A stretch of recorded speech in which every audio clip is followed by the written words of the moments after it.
Amen.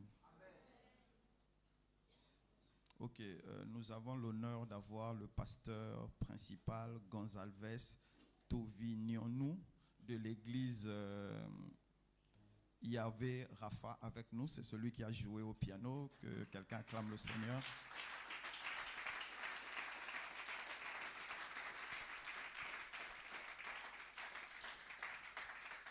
Merci, pasteur, pour votre visite. Amen.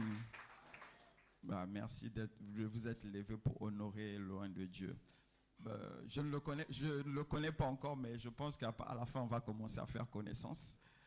Parce que c'est pas facile de voir un serviteur de Dieu se déplacer pour venir dans une autre église. C'est compliqué. Notre monde là est compliqué. Est-ce que je peux avoir le amen de quelqu'un? Non, un vrai amen. Amen. J'ai une bonne nouvelle pour toi, un vrai amen. Amen. Bon, le amen de quelqu'un qui sait qu'il n'ira pas en enfer. Amen. Vraiment, vous là, ça va aller. Avant de commencer, il y a quelqu'un qui m'a posé une question, qui m'a dit, mais Daddy, pourquoi tout le temps vous nous dites, donne de la valeur à ton âme? Great question. En fait, pourquoi je dis tout le temps donne la valeur à ton âme? Parce que tout simplement, la pensée du monde et la fausse pensée qui est entrée dans l'église nous fait croire que notre vie s'arrête sur terre. Donc, les gens vont investir leur effort, leur énergie, leur pensée, tout ce qu'ils sont pour posséder les choses de la terre et ces choses-là vont rester. Et quand ils vont se retrouver devant Dieu, il va fouiller le livre de vie, il ne trouvera pas leur nom. Donc, il faut que tu comprennes, quand tu donnes de la valeur à ton âme, non seulement tu travailles sur terre pour acquérir les choses de la terre, mais tu travailleras aussi pour le ciel afin que ton nom soit écrit dans le livre de vie. Est-ce que je peux avoir le amen de quelqu'un? Ok, merci pour le silence. Moi, je vais commencer. Le thème de ce soir, c'est la parole prophétique de ta vie. Amen. La parole prophétique de ta vie, et c'est tiré du Pierre. De Pierre 19 jusqu'à 21. Bishop, fais-nous la lecture, ou bien il n'y a pas de micro. De Pierre 1, 19 jusqu'à 21. De Pierre 1, 19 jusqu'à 21. Et nous tenons pour d'autres plus certaine la parole prophétique, à laquelle vous faites bien de prêter attention, comme à une lampe qui brille dans un lieu obscur, jusqu'à ce que le jour vienne à apparaître, et que l'étoile du matin se lève dans vos cœurs, sachant tout d'abord vous-même qu'aucune prophétie de l'Écriture ne peut être un objet d'interprétation particulière, car ce n'est pas par une volonté d'homme qu'une prophétie a jamais été apportée, mais c'est poussé par le Saint-Esprit que des hommes ont parlé de la part de Dieu. Amen. Amen. Que quelqu'un clame la parole de Dieu.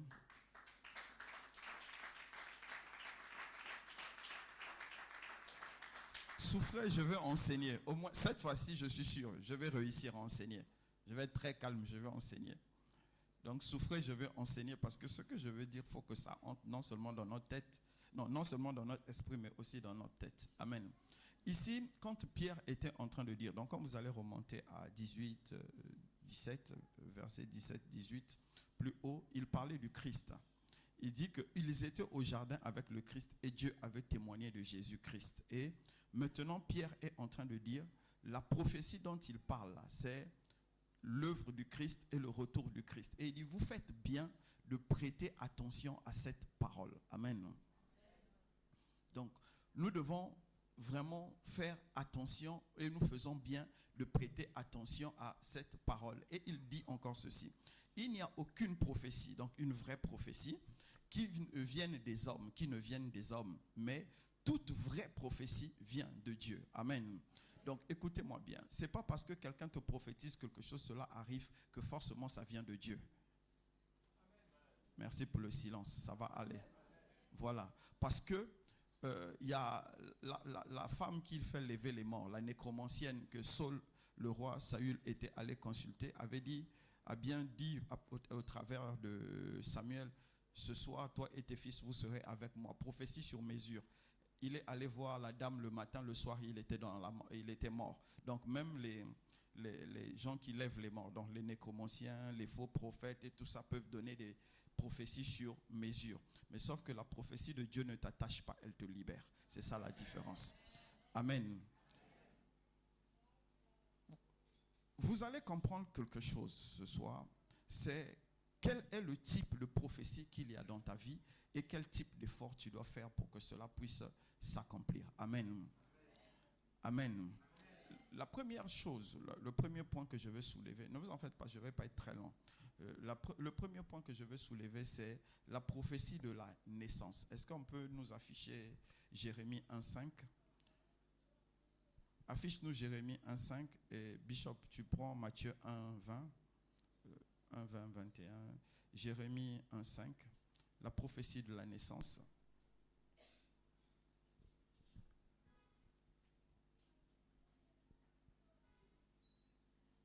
Ou bien la technique dort encore. Ok, c'est bon. Enfin, il a été rapide aujourd'hui.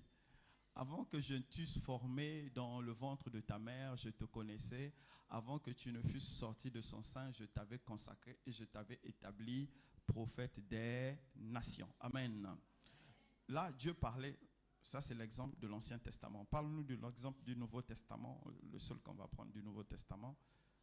Comme il y pensait, voici, un ange du Seigneur lui apparut en songe et dit, Joseph, fils de David, ne crains pas de prendre avec toi Marie, ta femme, car l'enfant qu'elle a conçu vient du Saint-Esprit. Elle enfantera un fils et tu lui donneras le nom de Jésus. C'est lui qui sauvera son peuple de ses péchés. Amen. Que quelqu'un acclame la parole de Dieu.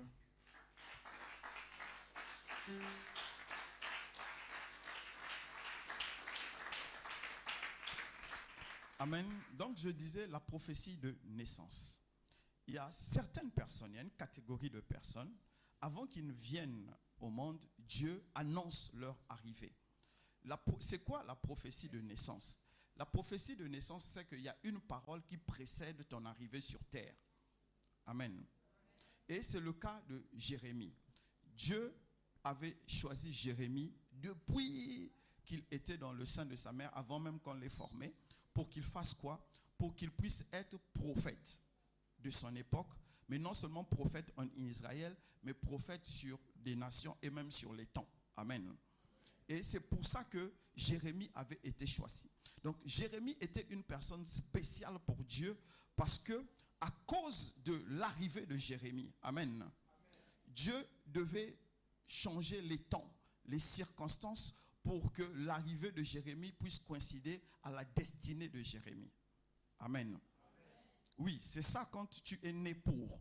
Quand on est né pour quelque chose, le temps, les circonstances, les événements, tout ce que tu rencontres, Dieu les change pour que ça puisse correspondre à ce pourquoi tu es né puisse s'accomplir. Merci pour le silence. Et le deuxième exemple, c'est celui du Seigneur Jésus. La bonne partie, c'est celle où Joseph est en train de réfléchir quand il a su que Marie était enceinte et Dieu lui a révélé que c'était l'enfant qui venait pour sauver le monde ou bien pour ôter le péché du monde. Quelqu'un qui est né, amen, dont la prophétie de la naissance a déjà parlé sur lui, vient accomplir une mission. Vient accomplir une mission. Je suis sûr que dans toute la salle, il n'y a même pas un seul parmi nous comme ça qu'on avait prophétisé avant sa naissance. Amen. Sœur Florie, amen. Donc, quand on a prophétisé, quand Dieu a déjà déclaré avant ta naissance que tu vas venir accomplir quelque chose, quel que soit ce qui va se passer, cette mission va s'accomplir. Même s'il y a la guerre, même si la nation dans laquelle tu nais n'existe plus, une chose est sûre, c'est que Dieu a dit, tu vas l'accomplir. Amen. Et quand tu es né pour accomplir quelque chose, Dieu te permet de développer les aptitudes pour accomplir la mission.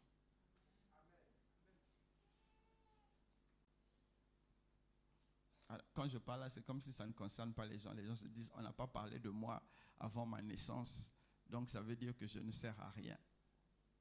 Non, tu sers à quelque chose. Suis-moi seulement. Donc, je disais que tu dois développer les aptitudes pour que ce que tu dois devenir soit soutenu par tes aptitudes, par tes capacités, par tes connaissances. Quand on est né pour, donc quand on a eu une prophétie de naissance, amen. Je vous ennuie, non? C'est comme ça quand on enseigne, là, ça ennuie. Les gens se disent, oh, c'est mieux quand il est chaud. Souffrez. Aujourd'hui, on va être froid parce que je veux toucher quelque chose. Quand on est né pour, on ne vit que pour la mission. Amen. Quand nous allons dans le livre de Juge 13, on ne va pas lire Juge 13, Samson, on parle de Samson. La mère de Samson était stérile. Après, un ange est venu la voir et lui a révélé que son fils va venir et va commencer la libération contre les Philistins.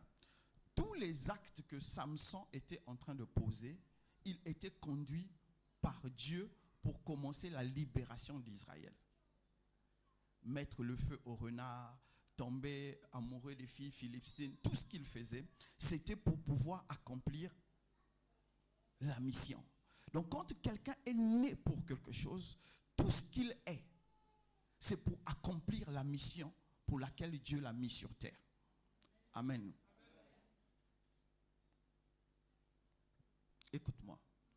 Quand on est né pour, les circonstances et les temps s'alignent pour que tu réussisses. Amen. Mon frère, ma soeur, comme je disais tout à l'heure, chacun de nous ici va se regarder et va dire non, je pense qu'il n'y a personne ici qui va dire que lui, on a prophétisé sa naissance avant qu'il ne vienne sur terre. Non, ce n'est pas parce que ton père ou ta mère n'a pas su qu'on avait prophétisé ta naissance que ta naissance n'avait pas été prophétisée.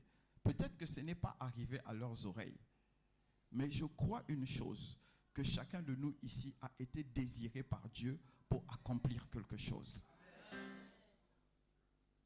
Merci pour ce silence. Je veux me répéter. Je crois que chacun de nous ici a été choisi par Dieu, mis à part pour accomplir quelque chose. Mais ce que je venais de dire, en fait, je ne voulais pas m'adresser à vous. Mais comme vous êtes là, il fallait que je commence par vous. Écoutez-moi bien. Vous savez comment le monde est en train d'avancer aujourd'hui. Vous savez comment la dépravation devient normale. La sorcellerie, le fétichisme, tout ça est rentré dans l'église. J'ai une bonne nouvelle pour vous. Vous allez être des pères et des mères. Donc, je vous ai parlé de ça, non pas pour vous, mais pour les enfants que vous allez avoir ou bien que vous avez.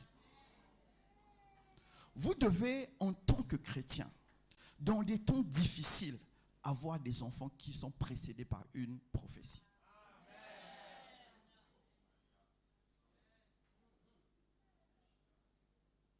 Ne cherchez pas à avoir des enfants parce que tout le monde va avoir des enfants. Parce que vous allez vous retrouver dans l'église, vos enfants vont être des pédés. Vos filles vont être des lesbiennes. Et vous allez dire, Seigneur, qu'est-ce que j'ai fait? Et Dieu va dire, mais est-ce qu'avant de faire venir, tu m'avais consulté? Nous sommes puissants parce que Dieu nous a choisis. Et comme nous sommes puissants parce que Dieu nous a choisis, nous sommes capables d'entrer en face de Dieu et de négocier certaines choses. Je ne vous ai pas caché ici la naissance de Nat. Je vous ai dit, j'avais dit à Dieu, tu me donnes un fils, je te donne un prophète. Moi, j'avais besoin d'un fils, Dieu avait besoin d'un prophète. Donc, moi, je sais une chose, quel que soit ce qui va se passer, Nat, c'est le prophète de Dieu. Il peut monter au ciel, il cale, tout ça. Ce qu'il doit accomplir, il va l'accomplir. Pourquoi? Parce que dans la quête d'avoir un fils, Dieu m'avait donné la révélation. Vous allez encore vous dire, même Maël, je l'ai désiré. Mais avant que je le désire, j'ai prié Dieu. Avant Maël, en fait, je voulais d'abord une fille. Parce que je voulais 4 enfants. Bon, la fille, c'est la grossesse qui était passée. Je crois qu'il y a eu une grossesse qui est passée après 8 semaines, quelque chose comme ça, voilà. Donc c'est sûrement la fille. Si j'ai une ancienne Bible là, tous les prénoms de mes enfants étaient sur cette Bible. J'ai prié pour ces enfants-là avant qu'ils ne viennent à l'accomplissement. Je vais te parler, mon frère. C'est pourquoi je t'ai dit que je voulais enseigner, pour que tu comprennes bien. Parce que quand on crie là, vous entendez les cris, après vous allez dire, ah, il y avait l'onction, mais tu n'as rien retenu. Écoute-moi bien. Amen. Écoute-moi bien, mon frère. Écoute-moi, ma soeur. Plus les temps de la fin sont en train d'aller vers la fin, la Bible dit, la foi de beaucoup est en train de se refroidir. Et le vice va augmenter. Donc, quand un enfant vient sur terre et que Dieu ne l'a pas déjà choisi, il sera difficile dans les temps à venir, dans les 5 ans, 10 ans, 15 ans et autres temps à venir, que vous puissiez avoir des enfants qui vont impacter positivement leur milieu. C'est pourquoi vous devez comprendre que là où vous êtes, Dieu vous fait responsable d'une famille. Et ce que vos enfants vont devenir, vous serez responsable parce que vous serez passé à côté de l'intercession principale pour vos familles. Est-ce que je peux avoir le amen de quelqu'un? Bon, même si tu es fâché avec moi, acclame quand même le Seigneur.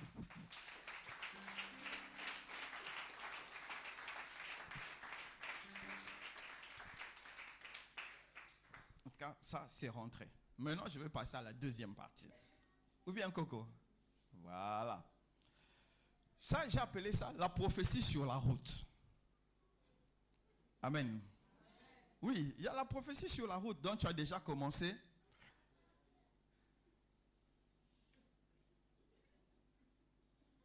Juge 6.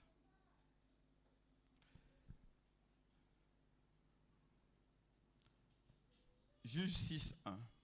1 d'abord. Juge 6, 1. Les enfants d'Israël firent ce qui déplaît à l'Éternel.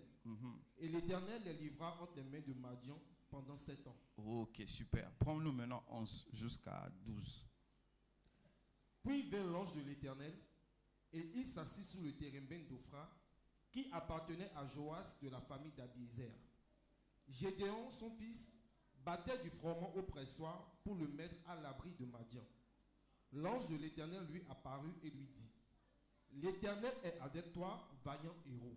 Amen. Amen. Que quelqu'un acclame la parole de Dieu. Bishop, assieds-toi, assieds-toi. Pardon, acclame la parole de Dieu.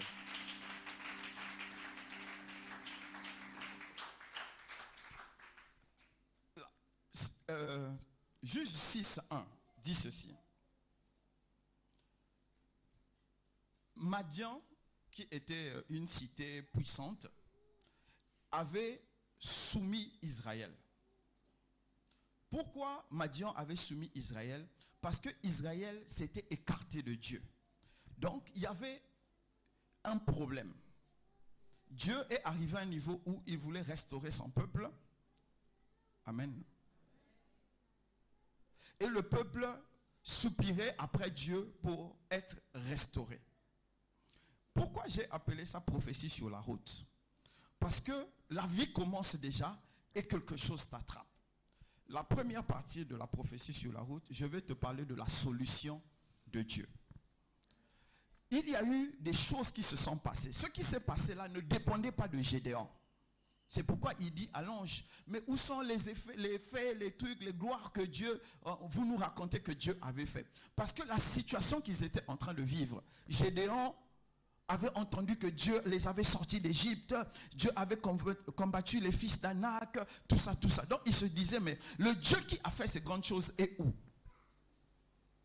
Mais pourquoi Gédéon devient la solution de Dieu? Parce que Gédéon était courageux, il sortait des grottes et il venait pour essayer d'enlever la récolte. Ils étaient en train de vivre comme des sauterelles ou bien comme des aigles, je vais dire. Ils prenaient la nourriture dans la vallée et ils allaient se cacher dans la grotte. Et quand Dieu a regardé, parmi tous ces gens-là, il cherchait un homme courageux. Le seul qu'il avait trouvé à cet instant-là, c'était Gédéon. Gédéon, il n'y avait pas une prophétie qui l'avait précédé. Mais Gédéon devait répondre à un besoin de Dieu exactement. Est-ce que j'ai quelqu'un avec moi? Écoute-moi mon frère. Quand Gédéon est né, un ange n'était pas venu parler. Ma soeur, écoute-moi bien. Quand Gédéon est né, les gens ne se sont pas réunis pour dire l'enfant là va devenir grand. Non. C'est parce qu'il était courageux et les temps et les circonstances avaient besoin d'un homme courageux. Dieu l'a choisi.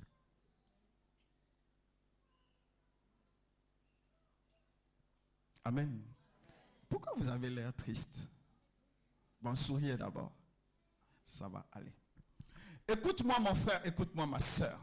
Devenir la solution de Dieu, c'est avoir les attitudes dont Dieu a besoin dans un temps marqué. Ça va aller, ça va aller. Ça va aller. Écoute-moi bien. Si nous sommes dans un temps de guerre, amen, et que Dieu veut libérer un peuple, il va chercher un homme qui va être fort pour devenir un grand guerrier. Amen. Mais si nous sommes en temps de paix, quel type de personne Dieu cherche? Écoute-moi mon frère. Pourquoi je t'ai dit que tu es né pour quelque chose? Tu es né pour quelque chose parce que Dieu a décidé que ce pays, le Bénin, soit un pays en paix. Et peut-être pour les 100 ans à venir encore. Donc en temps de paix, il y a un ministère que tu dois normalement avoir. Mais pourquoi nous n'arrivons pas à avoir ce ministère? Parce que nous n'arrivons pas à discerner les temps. Nous sommes en 2023. Et en 2023, qu'est-ce que Dieu a besoin de faire pour le Bénin et qu'il peut faire au travers de toi? C'est la question souvent que nous ne nous posons pas dans l'église.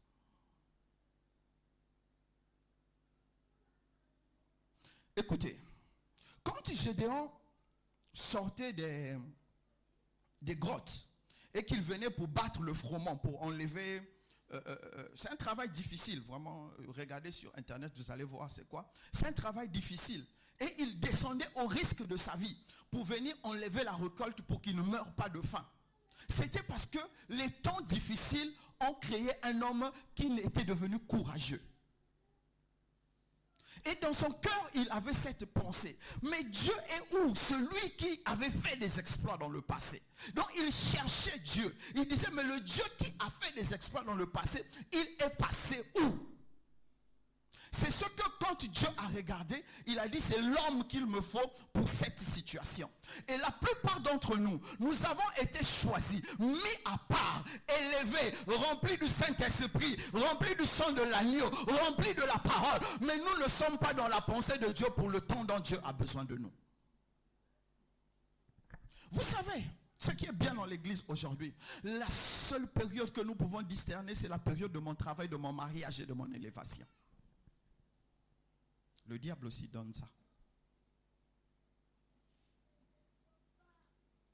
Le diable aussi donne ça.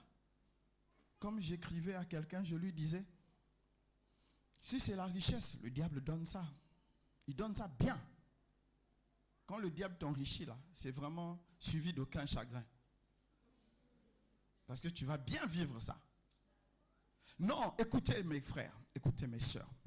Notre âme a de la valeur parce que c'est Dieu qui nous a choisis et qui nous a mis à part. Et Dieu, en nous choisissant, en nous mettant à part, a décidé que nous devons accomplir quelque chose. Et dans les temps de paix, amen. Dans les temps de paix, c'est comme dans les temps où vous payez la dîme. Écoute-moi bien, écoute-moi bien. C'est comme dans les temps où vous payez la dîme. Tout le monde prend 10% de sa dîme, vient mettre dans le panier. Dieu va bénir qui plus que tout le monde donne la même chose. Ça va aller. Amen. Cindy, ça va? Amen. C'est ça les temps de paix. Comme quelqu'un disait, les temps de paix créent des personnes molles. Mes frères et mes sœurs, à un moment donné, vous devez vous poser la question, cela me sert à quoi d'aller à l'église? Cela me sert à quoi? Parce qu'aujourd'hui, nous avons une bonne relation avec l'église. Une très bonne relation. D'autres même ont élevé leur relation avec le pasteur à un autre niveau.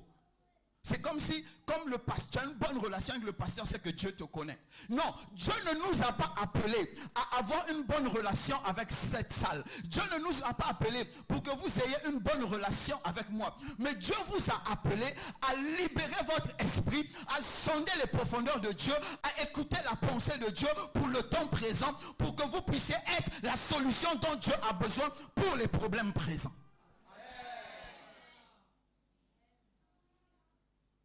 Le problème de Dieu, ce n'est pas ta voiture. Le problème de Dieu, ce n'est pas ta carrière. Le problème de Dieu, c'est ce que lui, il a besoin que tu fasses dans cette saison. Il cherche un homme, il cherche une femme. Mais quand il regarde dans l'église, il a du mal à trouver cette personne. Si tu es avec moi, acclame le Seigneur.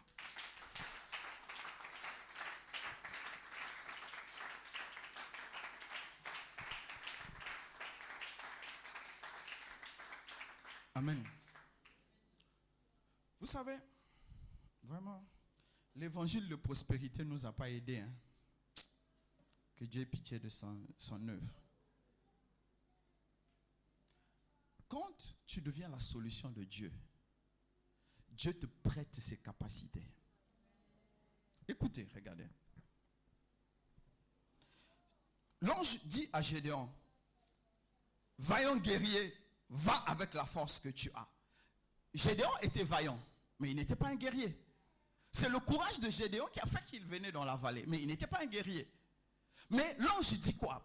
Va, vaillant guerrier. À l'instant où la prophétie de Dieu a été relâchée sur Gédéon, il est devenu un vaillant guerrier, un général. Il savait conduire les troupes. Il pouvait diviser les troupes, aller en guerre, plier l'ennemi et revenir. À un seul instant, par une seule parole, Dieu a transformé Gédéon en général. Écoute-moi mon frère, quand tu deviens la solution de Dieu, ce que tu cherchais, Dieu te le donne en un instant. Écoute-moi bien mon frère, écoute-moi ma soeur. Il y a des gens ici qui jeûnent 30 jours, 40 jours pour un mariage, pour un travail. Au lieu de jeûner pour dire Dieu, quelle est ta pensée? Le jour où tu commences à dire à Dieu, je veux connaître ta pensée, je veux entendre ta pensée, je veux voir comme toi tu es en train de voir. Non seulement Dieu va te montrer comme il voit, non seulement Dieu va te donner sa pensée, mais quand il a fini de te donner sa pensée, il va te donner les capacités pour que tu accomplisses sa pensée.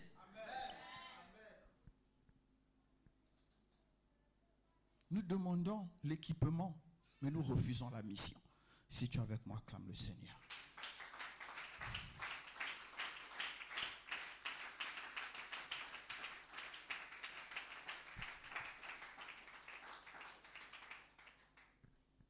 Amen.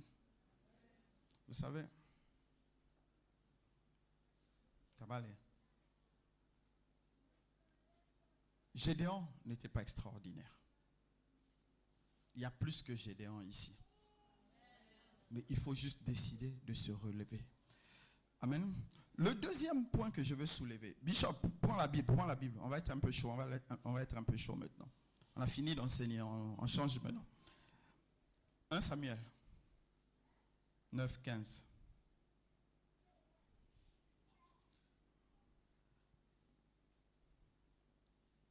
Or, un jour avant l'arrivée de Saül, l'Éternel avait averti Samuel en disant, demain à cette heure, je t'enverrai un homme du pays de Benjamin, et tu l'oindras pour chef de mon peuple d'Israël.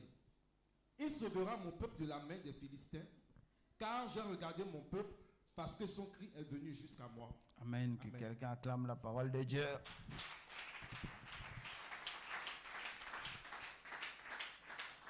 Bishop, tu peux t'asseoir. Amen. J'aime cette partie-là. Vous savez, il y a Samuel avait quitté, il était juge, il a, comme on dit, président, on va dire, c'était peut-être la 4e République, comme en France. Donc c'est l'Assemblée qui gérait. Donc Samuel était comme le patron de l'Assemblée. À un moment donné, le peuple a dit, nous sommes fatigués de cette manière de faire. Nous voulons un roi, donc un homme fort, un homme puissant qui va nous conduire dans les combats. Amen. Et Dieu n'avait personne. Quand vous allez lire toute l'histoire de Saul, il dit, Saul dépassait tout Israël d'une tête. Donc quand tous les hommes d'Israël étaient debout, quand Saul se levait, il était plus grand que eux. Donc vous voyez, il était costaud, il était bien baraqué comme ça. Amen. Dieu avait besoin d'un outil. C'est de ça que je vais te parler. À des moments donnés, Dieu a besoin d'un outil. Et l'outil dont il avait besoin, c'était quelqu'un qui puisse emmener Israël à la guerre.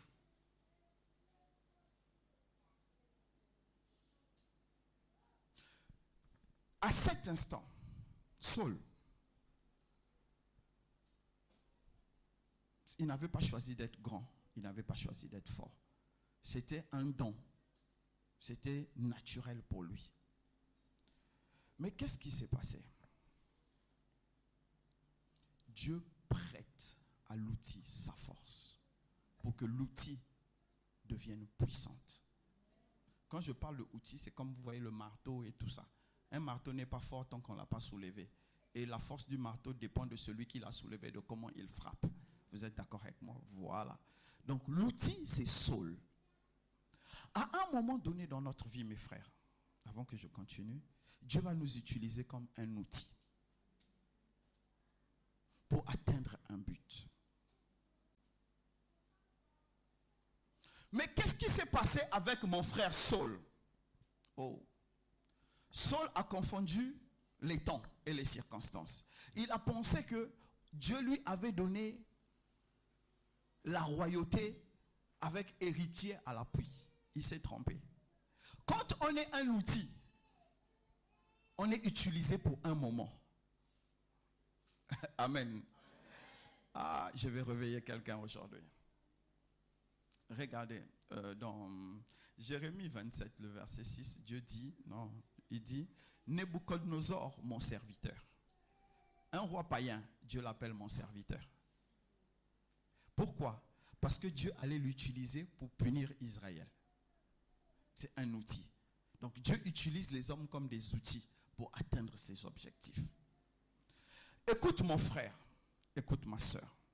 Il y a des capacités, suivez-moi, il y a des capacités que Dieu a mis en toi juste pour que tu ailles sortir quelqu'un de quelque part parce que Dieu a besoin de cette personne. Amen. Je peux continuer? Est-ce que je peux continuer? Écoutez-moi bien. Il y a des gens qui ont été sauvés simplement parce que ils doivent sauver quelqu'un qui sauvera une multitude. Est-ce que j'ai quelqu'un avec moi? Il y a des gens qui ont été arrachés du feu simplement parce que eux, ils arracheront des milliers de personnes du feu. C'est l'outil que Dieu utilise. Dieu prête à l'outil les capacités et les aptitudes et la force pour atteindre le but. Mais qu'est-ce que nous sommes en train de remarquer? Tous les outils que Dieu s'est choisis sont émoussés. Ça veut dire qu'ils ne servent pas à grand chose. Le Seigneur Jésus, en partant, a dit ceci: allez dans toutes les nations et faites de toutes les nations mes disciples. Parce que dans les temps de paix, Dieu veut multiplier l'Église. Mais aujourd'hui, nous avons refusé ça. Tout ce qui nous intéresse, c'est ce qui se rapporte à nous. Tout ce qui nous intéresse, c'est ce qui va nous élever, nous.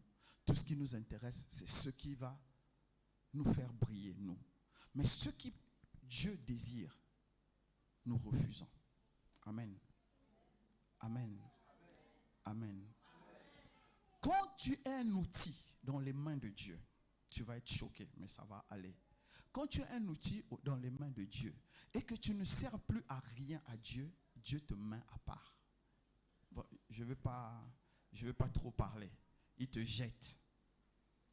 C'est pourquoi vous avez remarqué, il y avait des frères, il y avait des sœurs. À l'époque, quand je partais à l'église, le papa là était chaud. Et un jour, il se retrouve dans le bar. Mais la sœur là, vraiment, c'est elle qui m'avait évangélisé. Mais qu'est-ce qui se passe? Elle est devenue prostituée. Parce que nous ne comprenons pas notre fonction d'outil. La prophétie sur ta vie dit ceci: Jésus est mort à la croix pour te sauver, afin que toi tu ailles pour sauver les autres. Et si tu refuses de sauver les autres, de toute façon, il y a beaucoup qui sont en train de blasphémer actuellement. Et ils prennent une bonne part pour l'enfer parce que leur place est réservée à quelqu'un d'autre. C'est ce qui est en train de se passer dans l'église. Ne vous dites pas parce que j'écoute l'évangile au Sébec, ça veut dire que je suis sauvé et je serai encore sauvé. Non, écouter l'évangile au Sébec ne te sauve pas. Et même si tu es sauvé, mais si tu ne marches pas dans la volonté de Dieu, si tu ne fais pas les choses telles que Dieu veut, on risque que toi aussi tu te retrouves en enfer. Ne te dis pas que tu te retrouveras en enfer parce que tu as reçu le Saint-Esprit et que Dieu n'envoie pas les gens en enfer. Mais quand ton cœur devient endurci, quand tu résistes à Dieu, ça veut dire que tu commences à marcher selon ton propre chemin. Et quand tu commences à marcher selon ton propre chemin, tu deviens ennemi de Dieu. Tu finis par blasphémer. Et quand tu blasphèmes, Dieu te remplace. Vous avez remarqué, avant, le frère là, son don de discernement n'était pas possible. Quand il parlait en langue, j'avais la chair de poule. Aujourd'hui, il est en train de s'éteindre. Écoutez, mes frères et mes sœurs, je ne sais pas dans quelle partie de tout ce que j'ai raconté, vous avez entendu qu'il y a quelqu'un qui venait s'asseoir dans l'église et qui ne servait à rien à Dieu. Mais nous avons développé cette capacité de ne pas servir à Dieu, sauf de venir dire, le Sébec a beaucoup de gens. Hein. Vous avez vu, au Sébec, il y a beaucoup de gens. Ce n'est pas important. J'aurais préféré avoir 4-5 personnes dont je suis sûr qu'ils sont réellement le choix de Dieu, ils font la volonté de Dieu, que d'avoir une salle pleine des gens, pour beaucoup iront en enfer.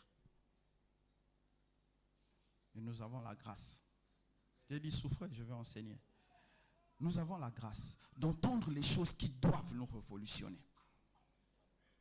Nous avons la grâce d'entendre des choses qui doivent nous réveiller. Depuis le début de l'année, nous sommes en août, c'est ça? Qu'est-ce que tu as fait pour Dieu? Pour la majorité d'entre nous, j'ai donné la dîme. Qui a donné sa dîme ici? Levez la main, non? Les caméramans filment les. Mais qui a donné sa dîme? Ok. Même la dîme, vous ne donnez pas, ça va aller. Qui a emmené une âme depuis le début de l'année? Il n'y a que Spéro qui a levé la main. Vous voyez? C'est ça notre problème de l'église aujourd'hui. I know who I am. Je sais qui je suis. Je marche dans la puissance. Pour faire quoi avec la puissance? Écoutez-moi. Tout ce que les païens sont en train de bâtir, ils n'ont pas besoin de Dieu pour bâtir ça. Ils bâtissent des maisons, ils ont les meilleures voitures. Tout à l'heure, je regardais encore les voitures. J'ai vu une voiture là, je me suis dit, Seigneur, c'est sûr, si je roule dans cette voiture, je vois le paradis. Mais c'est un païen qui a fait ça. Il n'a pas besoin de Dieu. Mais nous qui avons Dieu, qu'est-ce que nous faisons? Nous qui avons Dieu, nous servons à quoi à Dieu? Je vous ai dit, en temps de guerre, Dieu a besoin des gens comme Gédéon. Mais en temps de paix, Dieu a besoin des disciples qui iront faire des disciples. Dieu a besoin des gens qui vont se lever et qui vont se discerner. Plus tu feras des disciples, plus l'équipement que Dieu va te donner va augmenter. Plus tu fais des disciples, si c'est le mariage qui te manque, il te donnera le mariage. Plus tu fais des disciples, si c'est la voiture qui te manque, il te donnera la voiture. Plus tu fais des disciples, tu feras des rencontres que tu n'as jamais pensé faire un jour. Parce que tu es dans la droite pensée de Dieu. Beaucoup de gens aujourd'hui sont en train de mal parler des pasteurs. Comme quelqu'un a dit, quand Fally Ipupa, tout le monde ici au moins le connaît, non? Le chanteur. Parce que lui au moins c'est de chez moi, donc je connais. Quand Fally Ipupa roule dans une Rolls, personne ne crie. Mais dès qu'un pasteur va acheter une Rolls, il est en train de dépouiller le peuple. C'est comme si dans le peuple là, il y a quelqu'un qui est capable de lui acheter une Rolls. Mais bon, bref. Mais si Dieu met le pasteur au large, c'est parce que le pasteur fait son travail. Le travail du pasteur, c'est quoi? Qu'est-ce que je suis en train de faire? Je suis en train de faire mon travail. Pour vous donner ce message, vous savez combien de temps j'ai passé dans la prière? Combien de temps j'ai passé dans la méditation? Combien de temps j'ai passé dans la réflexion? J'ai marché, aujourd'hui j'ai marché, je suis allé laisser la voiture au lavage. J'ai quitté le lavage jusqu'à la maison. J'étais en train de marcher sous le soleil, c'était presque midi. Parce que dans mon esprit, le message ne passait pas. Et après, quand vous allez voir, Dieu me dit, va aux États-Unis te reposer 2 semaines. Vous allez dire, ah non, Dieu bénit que les pasteurs. Mais Dieu bénit les pasteurs parce qu'ils sont dans la vision de Dieu. Toi, entre dans la vision de Dieu pour toi et tu verras si Dieu ne va pas te bénir. Amen. Nous voulons la bénédiction de Dieu sans rien faire pour Dieu. On fait ça comment? Pour ceux qui ont servi le diable pendant un moment, quel fétiche vous a donné quelque chose sans que vous lui ayez donné ce qu'il avait désiré? Donc vous croyez que chez Dieu, on ne donne rien, on reçoit la bénédiction comme ça? Non, il faut que nous décidons de changer. Amen. La parole prophétique de ta vie, et c'est la parole prophétique générale, elle est en train de dire qu'il faut que tu fasses la volonté de Dieu. C'est la seule prophétie qui effacera toutes les autres prophéties. Parce que je sais, vous avez écouté, je vois, tu es devenu ministre, je vois, tu es devenu député. Bref, on ne voit que les choses même bizarres. Ça va aller. Je vois, tu t'es marié. Cindy, je vois, tu t'es marié avec robe blanche. Il faut dire amen, non? Voilà, donc ça nous fait sourire, on est content. Mais quand on va te dire, je vois, tu es en train de marcher de village en village pour annoncer l'évangile, on dit, oh, je retourne cette... Non, ça ne nous intéresse pas. Mais les pasteurs le font, moi je l'ai fait. Et je veux encore le faire. D'aller de village en village. Je vous ai dit, non, j'ai bu l'eau, quand on te donne l'eau comme ça, tu regardes l'eau, tu dis, Seigneur, si tu ne bénis pas l'eau là, je suis mort dans le film. Parce que mon ventre est sensible. Mais j'ai bu. Et rien ne s'est passé. Parce que je suis dans la volonté de Dieu. J'accomplis la volonté de Dieu. Mais aujourd'hui, on dit, allez dans la rue, annoncer l'évangile. Ah, on va me voir, j'aurai honte. Regardez. Comment nous avons eu cette salle? Le général, je le connaissais depuis. Je le connaissais depuis à l'EBSE. Un jour, votre maman était enceinte. De quoi? Quand les femmes commencent à faire les marches, là, c'est quand? 7e mois, voilà.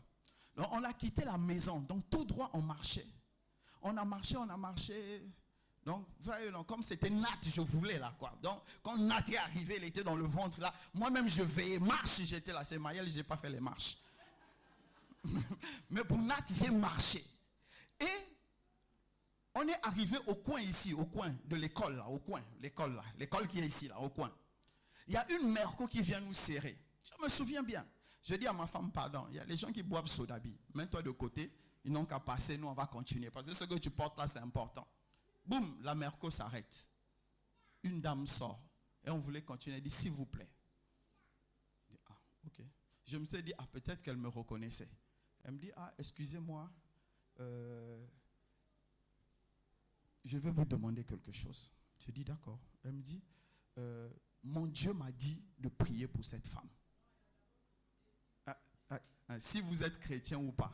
J'ai dit, si on est chrétien, c'est ça, non? Voilà. Et elle dit, mon Dieu m'a demandé de prier pour cette femme. Je lui ai dit, ah, ou on va à la maison, ou bien tu peux prier pour elle sur place. Elle dit, non, ça ne me dérange pas de prier pour elle sur place. Et elle a prié pour votre maman au coin de la salle, au coin ici. Elle a pris de l'école, elle a prié pour votre maman. Elle a mis une main sur le ventre de votre maman et elle a prié pour votre maman. Et quand elle a fini, j'ai dit, je vais prier pour toi parce que tu as obéi à l'Éternel. Et j'ai prié pour elle. Et c'est là où on est devenus amis. Et quand elle venait à la maison, quand on avait commencé le Sébec, elle a vu comment les jeunes étaient là. Elle a dit, ah, mais moi j'ai papa qui a une salle ici, là-bas. Bref, vous connaissez la suite de l'histoire. Vous savez, si Daniel n'avait pas obéi, est-ce que nous serions ici aujourd'hui? Nous ne serions pas ici.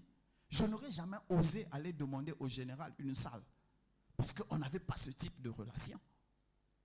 Mais Dieu a utilisé sa fille pour pouvoir... Je vous dis que je ne savais même pas qu'il avait une salle qui était vide. Et quand nous sommes arrivés ici, la salle était presque telle que vous la voyez, sauf qu'il y avait les chaises blanches qu'on a remplacées. Sinon, il y avait 2 chairs, il y avait tout, il n'y avait pas de sono. Donc la salle était prête à nous accueillir déjà. Si la fille là n'avait pas entendu, la dame n'avait pas entendu Dieu, n'avait pas obéi à Dieu, est-ce que nous serions ici aujourd'hui? Mais comment vous pensez que vous allez avoir la grâce de Dieu si vous n'obéissez pas, si vous n'entendez pas Dieu? Ça commence comment? Ça commence où? Écoutez, je vais finir par là. Je plaide trop les cas des gens. Ça commence à me fatiguer. Tout le temps, Dieu dit X, Y, je dois prier. Je dois prier. Je me dis, Seigneur, jusqu'à quand les gens vont continuer à endurcir leur cœur? Et comme Dieu me l'a dit aujourd'hui, dis-leur, repentez-vous. Vous avez besoin de vous repentir. Vous devenez méchant et mauvais tout en ayant le Saint-Esprit. Vous savez, méchant, ce n'est pas parce qu'on fait simplement des mauvaises choses, mais parce qu'on résiste à Dieu. Dieu ne peut pas te choisir, te nourrir de la parole comme il le fait, pour que toi tu ailles stocker ça. Tu deviens méchant parce que tu ne fais pas la volonté de Dieu. Dieu ne peut pas te donner sa parole telle qu'il te la donne, pour que toi tu dises, Seigneur, tout ce que tu as donné, ça ne compte pas. Tout ce qui compte pour moi, c'est mon travail, c'est ma maison. Non, tu deviens méchant et tu te disqualifies. Dieu a une parole spéciale pour ta vie. Est-ce que je peux avoir ton amen?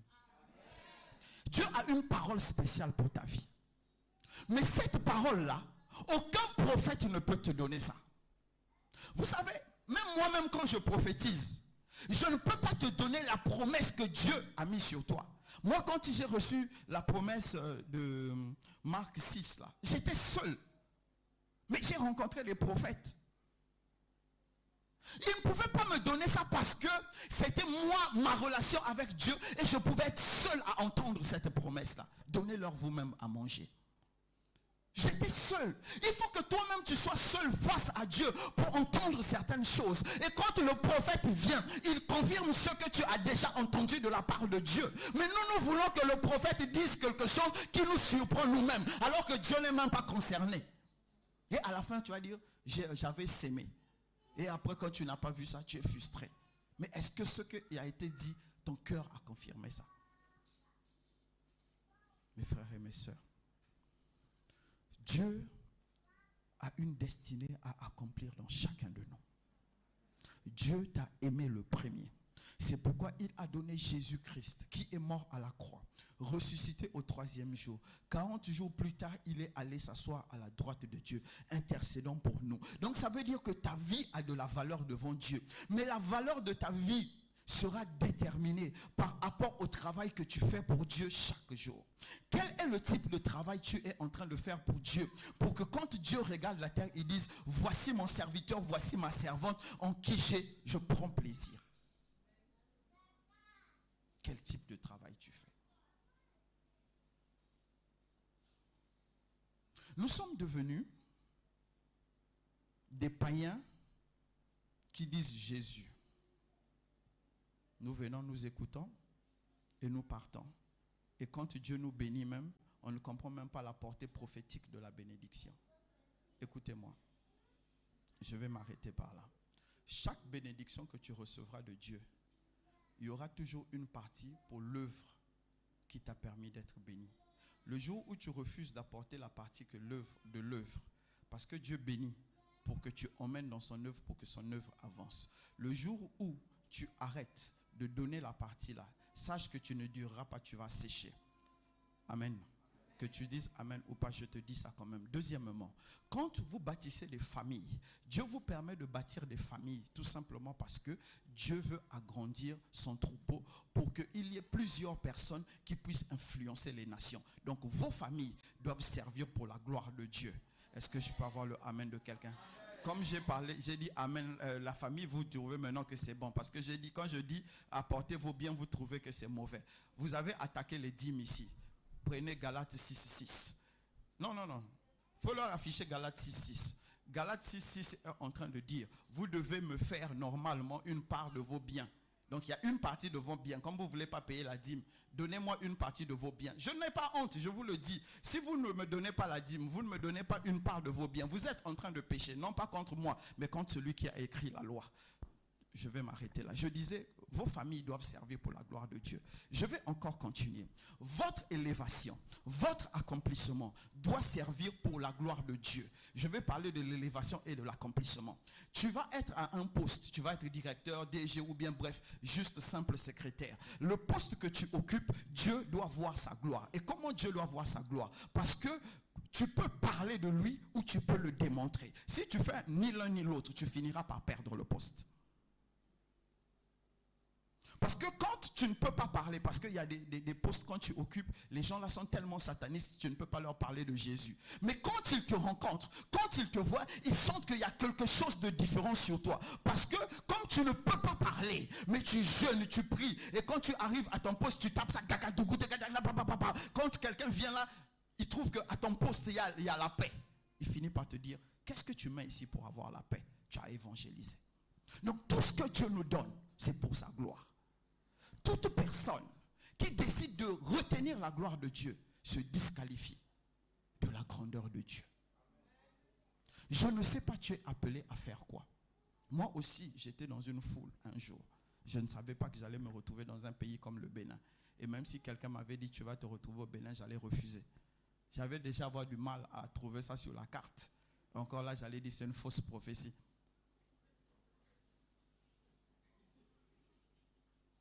Mais c'est vrai.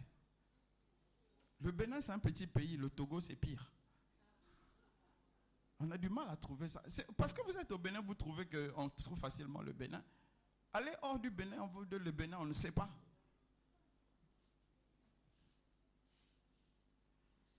J'étais comme vous, j'étais dans une foule. Aujourd'hui, je ne suis plus comme vous, je suis en face de la foule. Demain, vous allez dire, j'étais dans la foule. Aujourd'hui, je suis en face de la foule. Mais qu'est-ce que vous allez dire à la foule?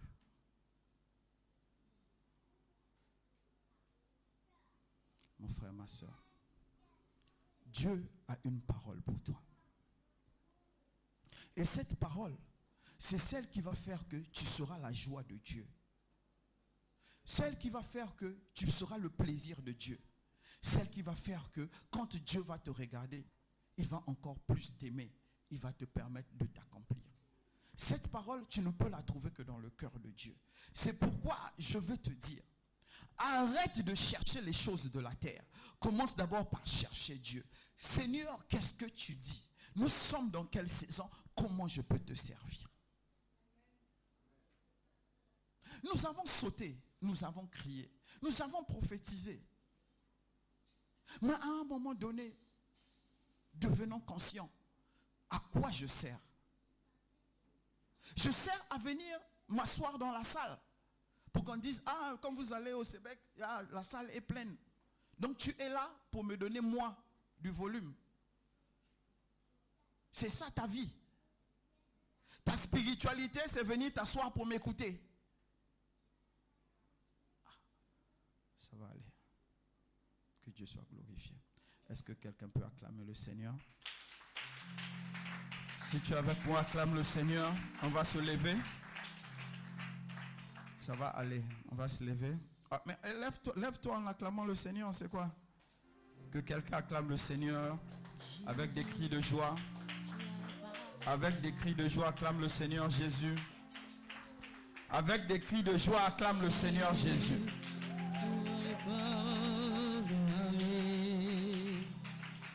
Acclame le Seigneur, acclame-le avec des cris de joie.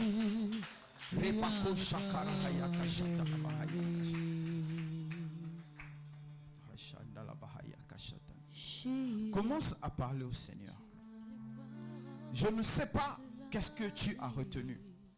Mais ce qui importe pour moi ce soir, c'est que tu regardes à l'intérieur de toi et que tu te dises, depuis le début de cette année, à part la dîme, à part l'offrande, qu'est-ce que j'ai fait pour Dieu?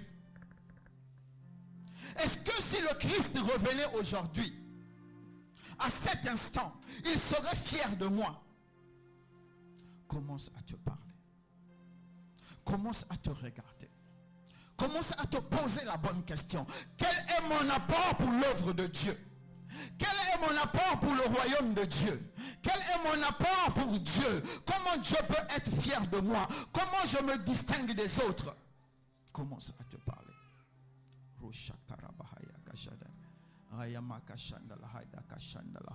Jésus, tu as les paroles de la vie.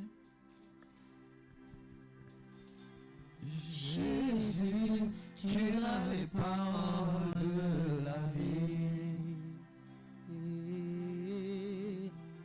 Jésus, tu as les paroles de la vie. Oh mon roi, tu as les paroles de la vie. C'est toi que je veux louer. À qui en-nous? C'est toi que je veux chanter. Oh éternel Dieu de grâce, Père, je crie à toi ce soir. Regarde dans mon cœur, regarde dans mon âme, regarde dans mon esprit, regarde dans mes actes. Est-ce que tu trouves, Seigneur, les traces de ton travail? Est-ce que, Seigneur, je suis ta joie? Est-ce que je fais ton bonheur? Est-ce que je te sers? Est-ce que je te suis utile, Seigneur? Seigneur, je sens à l'intérieur de moi. Je regarde dans mon esprit, je regarde dans mon âme, je regarde dans mon cœur et je me demande, Seigneur, est-ce que je te sers avec la plénitude de tout ce que tu m'as donné?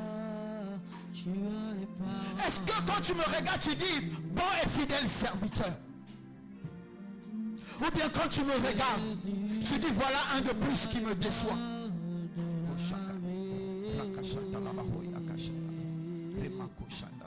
Jésus, tu as les paroles de la vie. Jésus, tu as les paroles de la vie. Oh mon roi, tu as les paroles de la vie. Parle à Dieu, mon frère. Parle à Dieu, ma soeur. Parle à toi-même. Parle à ton cœur. Parle à tes actes. Interroge-toi sur le sens de ta vie spirituelle. Quel est le sens de ta vie spirituelle actuellement? Quel est le sens de ta vie spirituelle actuellement? À qui en nous?